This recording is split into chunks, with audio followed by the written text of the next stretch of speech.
So I recently turned 31 years old a couple of weeks ago, and I actually recorded this entire video to be posted on my 31st birthday, but unfortunately due to some issues with the footage, I couldn't get it edited in time and it's been delayed a bit. But anyway, just so you know, this video is a celebration of my 31st birthday, and I in fact had this idea to do it and shot it in the end of December itself. And then I saw that there were two other similar videos. One was by an artist I follow called Truthless. He created one that's called 32 Ways to Be Better at Life. It's an amazing video. I'm linking to that in the description if you want to check that out. And he himself was inspired by Kevin Kelly, who did this on his 68th birthday, where he spoke about 68 ways to be better at life. So I thought it was pretty cool that I had the same idea for my 31st and I had already shot it. Anyway, let's jump straight into the video and I hope you enjoy this. That's been a really emotional time as I've been reflecting on the year that went by, and I've been journaling about it, and so much about my life has changed in the last few years, and I just wanted to share all of that with you, share some of my thoughts, some of my learnings, because I've been doing a lot of reading as well, and there were so many tidbits of wisdom that I've collected, which I think will be very beneficial to any creative and any entrepreneur out there. So I hope you enjoy watching this. For those of you who are new to the channel, hi, my name is Shivani. I've been creating videos here for about a year now, and on my channel you can expect to find videos which will help you improve your skills as a gouache artist and as a creative entrepreneur. So without further ado, let's jump straight into the life lessons. Creativity is a habit that can be cultivated.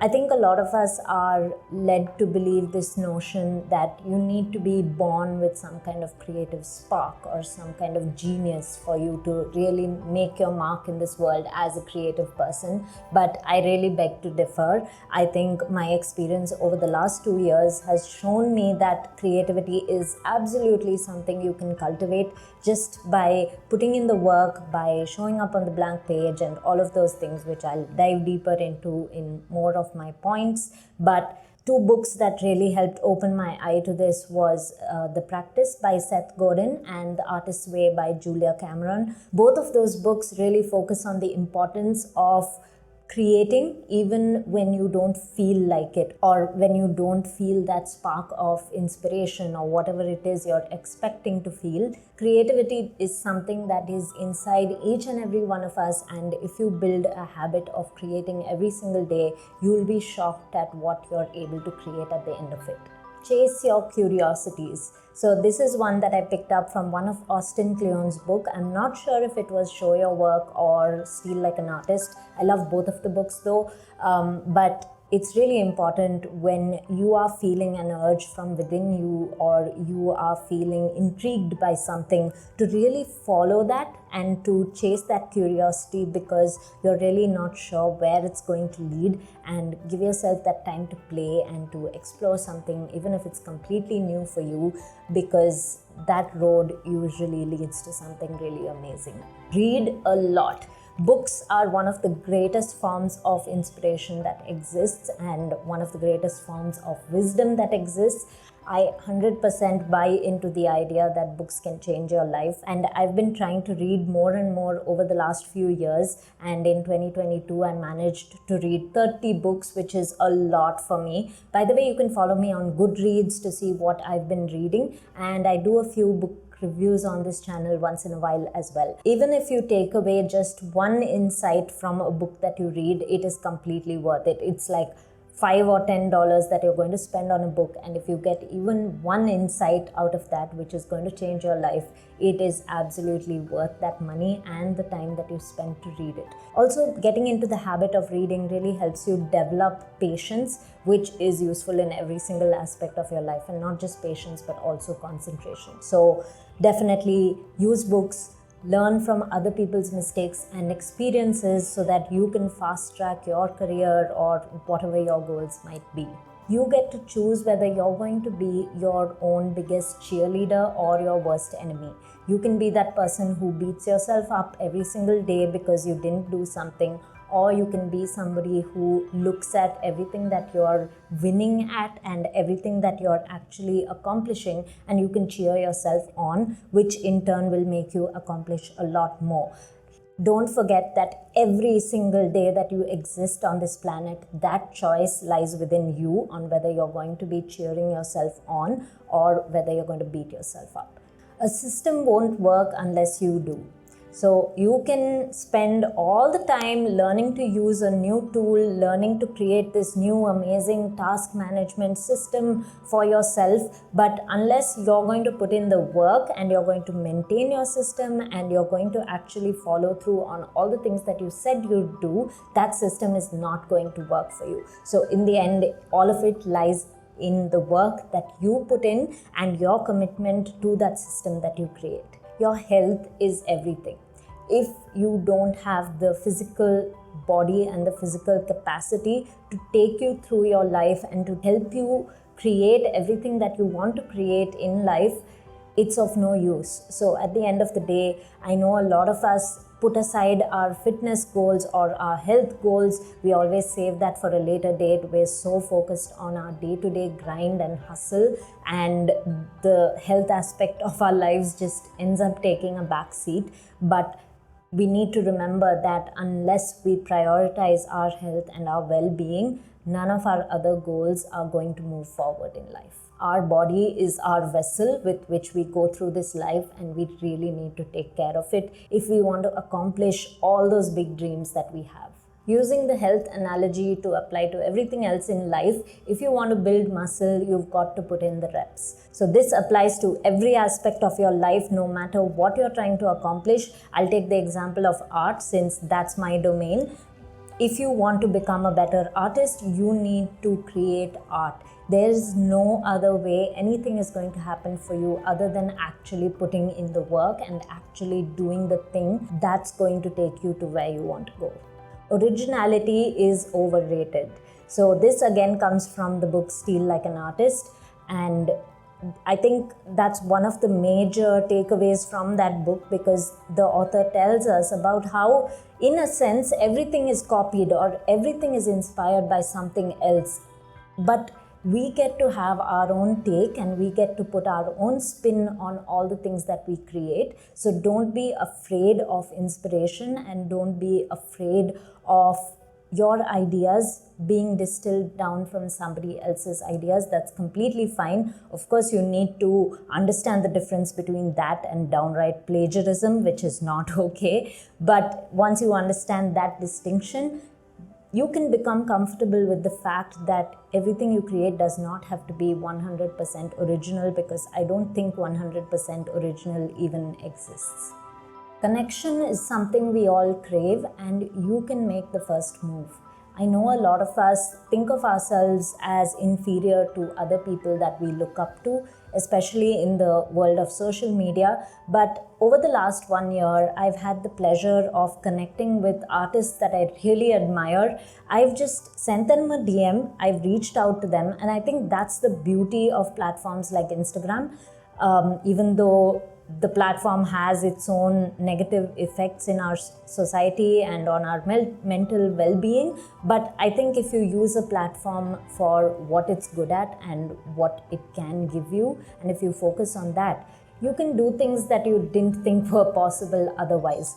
So like I was saying, I've taken the time to reach out to many artists that I admire, and I was so happy to see that they actually responded to me. So if your message is genuine, you'll get a response, and even if you don't, it's completely fine. There's no harm in putting yourself out there and reaching out. Many people who watch my videos and have taken my Skillshare classes have reached out to me as well, telling me that they really admire my work, and it's just such a pleasure to connect with them. So just don't be afraid to reach out to anybody that you want to reach out to, because there can be a lot of value in that. Be okay with letting go of anything that doesn't serve you anymore, be that relationships, tools, systems, whatever it is in your life that doesn't serve you and doesn't serve your goals in the same way that it used to. Be thankful that it existed at that point in your life and be okay with moving on from it. Learn to become okay and comfortable with constant change, because let me tell you, you are constantly evolving even if you don't realize it. The more you put in the reps and the more you do the work, the more you're going to evolve. And be okay with that change and don't get afraid of it even when things get a little out of your comfort zone, because that's where growth lies, and that's when you're going to reach things that you never thought were possible for you. Your environment matters more than you think. I know a lot of people who are working from home at the moment but haven't really taken the time to do up their space in a way that feels true to them. And I think that especially as creatives, it's really important to take that time and energy to do that, because your entire energy of your space dictates how you're able to show up and how you're able to create. I know it may not seem like it's very important thing. I know it may seem superficial, but I've seen it happen with myself. The moment I moved to a place which had a lot more natural light, I added this little plant here. I did up the space in a way that allows me to flow with my own energies. It just changed my output, and it just changed my relationship with creating and with my work, and I think that's really powerful. When you teach, you learn. And I think that was the biggest lesson I learned from starting this YouTube channel and being on this journey with all of you. The more you teach your skills, the more you learn. And don't be afraid of sharing your thoughts, sharing your ideas, sharing your techniques with other people, with the fear that they're going to copy you, because nobody can be exactly you. And yeah, trust me when I say, when you teach, you learn, because I've taken so many workshops now. I've done these YouTube videos, I've done Skillshare videos, and I just keep learning more and more just by the process of learning how to teach my skill and learning to understand why I'm doing what I'm doing so that I'm able to explain that to somebody else. That itself is so valuable. And that brings me to my next point, which is be generous, especially with your knowledge, which is exactly what I was saying before. Don't hoard knowledge. Knowledge is to be shared. The more we share, the more we grow, and the more everybody knows, the more we know. So just don't hoard your knowledge. If you try to do everything, you can expect to do nothing. This was one of the biggest lessons I took away from this book called 4,000 Weeks, which I reviewed in one of my previous lessons, and I spoke about how I'm using the lessons from that book for my goal setting for this year. So if you want to check that video out, the link is right here above. The book basically tells you that the time we have on this planet is finite, and therefore we need to choose our battles. That is the essence of the book in a nutshell. And I think I am always somebody, I have shiny object syndrome, so I always chase after a new thing, and I've learned to sort of tame that. I've learned to bring that into control, and while I do still love getting excited about new possibilities, I've learned to note them down, keep them in my idea bank, and revisit them at a time when I don't already have so much on my plate. And that has again changed my relationship with work and with the way that I work, because I'm just so much more in control of my energies right now, and I'm getting overwhelmed a lot less, which is a huge shift for me as somebody who just wants to be doing everything all the time. The next few are lessons from the book Atomic Habits by James Clear, which of course had become a sensation, and it's a great book. I think I had a lot of life-changing lessons from that book. The first one being, when you want to change your habits, start by changing your identity. I think that is just so strong as a message, because I've been putting it into practice. Let's take something as simple as me starting to work out, which has always been a challenge for me my entire life. I've always resisted a proper form of exercise. So getting into that habit, I started by telling myself, because I've been suffering from neck and shoulder pains for a long time, I started by telling myself that in 2023, I'm not going to be the shoulder ache girl anymore. I don't want that identity anymore. So I worked on kind of letting go of that identity and identifying as being somebody who's strong, who's body aches does not come in the way of her work. And that immediately made it so much easier for me to build the habit of working out and stick with the habit of working out, because the moment I'm going to work out, I'm going with this vision of this stronger self who does not have these kind of issues that I'm currently facing with my body. And that identity shift is just so powerful because it makes building and sticking to habits so much easier. And the next one is build one habit at a time, because you're not going to become a whole new person overnight, and don't expect that of yourself.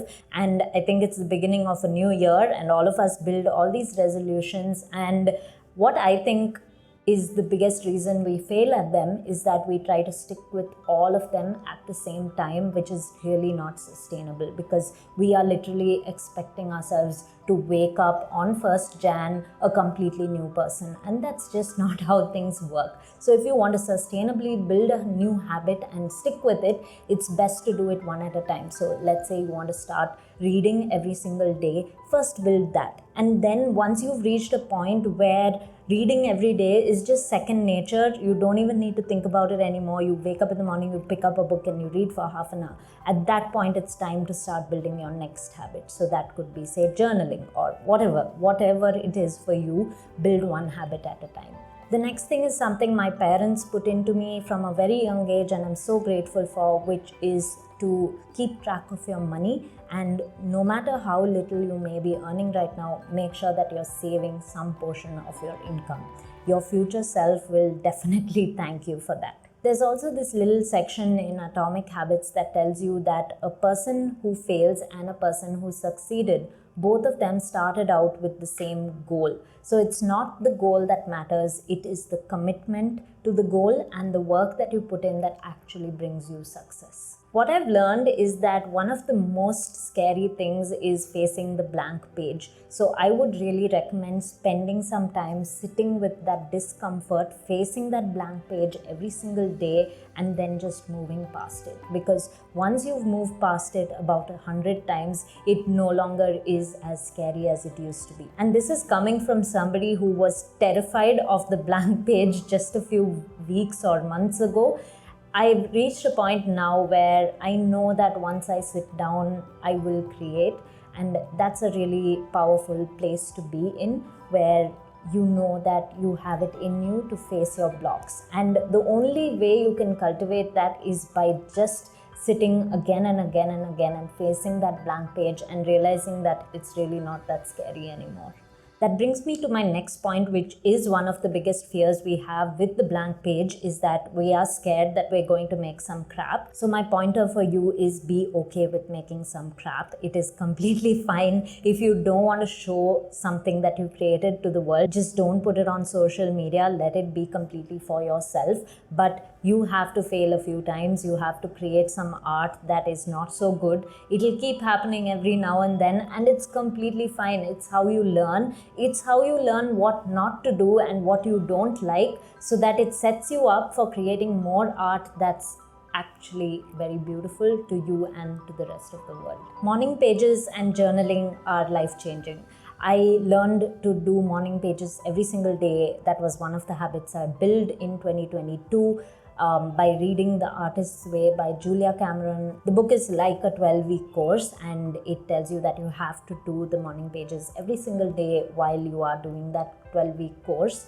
And at the end of it, I reached a point where I was not able to start my day without doing the morning pages, which I'm really happy about, because I tried building the habit of journaling for many years, but it's finally stuck, and it's finally something that I crave in the morning, and it really is life-changing. The law of attraction really works, just probably not in the way you imagined. So a lot of us have this resistance to the idea of the law of attraction, and we just believe that it doesn't work for us.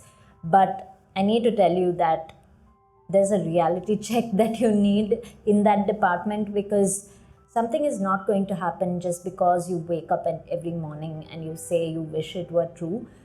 However, if you add belief into the equation, and if you really truly believe that something's going to happen, I think the shift that happens in that situation is that you start aligning your actions with what you want to happen, and that's where the magic happens. So you can attract anything that you want to yourself. However, it starts with belief, it starts with really embodying that identity that you want and accepting that it's going to take work and change. And then once you have accepted that identity, you immediately start acting in a way that makes it possible for you. So make sure you keep belief in the equation. Failure is inevitable. I know everybody tells us this, but you don't really believe it until it happens to you and it changes your life. So there are going to be many moments in your life when you have to confront failure.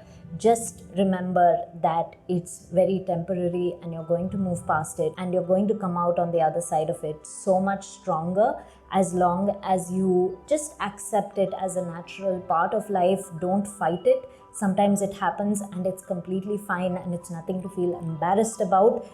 It happens to everybody, and the moment we accept that, it's no longer as scary or embarrassing or all those ugly things. We can just move on with life, which is what we need to do in any circumstance like that.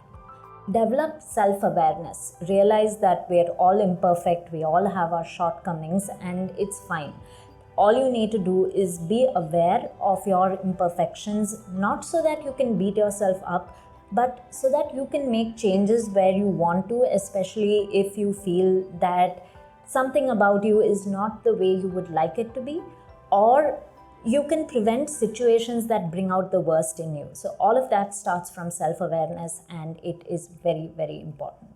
One of my biggest lessons in my life with art has been that color is absolutely fascinating. I didn't realize, I think, before, or I didn't fully appreciate the value of color in art and the value of color in our daily lives. Pun not intended for those of you who got the value pun, but I think that has been completely game-changing with my art. I have learned to start noticing things around me so much more, noticing what colors they are, noticing the undertones in colors, and just so much more, just noticing how the sunlight plays with the colors in my room, how different my room looks in different times of the day. And I'm reading this book called Color and Light by James Gurney, which is, I think, one of the best textbooks when it comes to color and light. It's just phenomenal. It's blowing my mind right now. But yeah, I fully value and appreciate color in my art right now because of how much I've explored color mixing and color theory, which, by the way, I also offer as an online mini course in case you're interested in learning about color from me. The link is in the description. The next one is don't try to remember everything. I learned this from the book Building a Second Brain, and I realized how ridiculous it is that we consume so much on a daily basis and expect ourselves to remember all of it, which is just completely impossible and unrealistic and setting ourselves up for failure. Instead, if you learn to build a system where you can easily take notes, and if you spend the time to really summarize a book, for example, after you've read it, it elevates everything that you've read and it makes it so much easier for you to remember everything. So don't feel bad for not remembering everything, just build a system that works. Options always exist, especially in the context of creativity and your career. You aren't as stuck as maybe you think you are, and you really don't need to be a victim of your circumstances. Of course, some of us are stuck in circumstances completely out of our control, so I'm not addressing that right now. But I'm talking about everybody who is in a situation that they can control, but they lead themselves to believe that they can't control it because they're just afraid to make the next move, or they're afraid of the blank page. And I just want you to know that options always exist and you can be whatever you want to be. You can choose to change your circumstances even if it may seem impossible right now. And the last one I'm going to read straight from my book because I like the way I wrote it. Whatever it is that you want and you think that you're incapable of, let me tell you right now that that's not true. Yes, you'll have to work hard, and no, it won't be easy at all. You'll have to educate yourself, try hard, fail, try again, and one day hope it'll come together. But after all, that's exactly what living is. So those are my 31 lessons from 31 years on this planet. I know this video is a little different from my usual content, but it's just something I really wanted to put together because it's close to my heart. So thank you for watching, and I will see you in the next one. Bye.